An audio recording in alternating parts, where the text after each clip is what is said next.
NDA Parliamentary Party meeting was held at Old Parliament House in New Delhi today.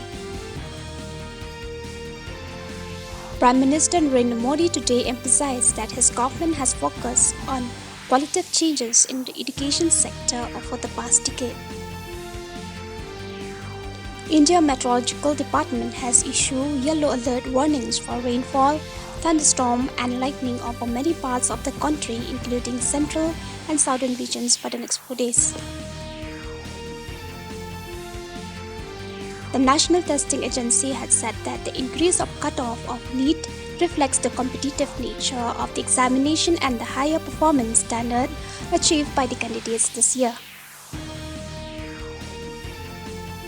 Senior Congress leader Rahul Gandhi on Thursday demanded a joint parliamentary committee investigation into the stock market crash on 4th of June.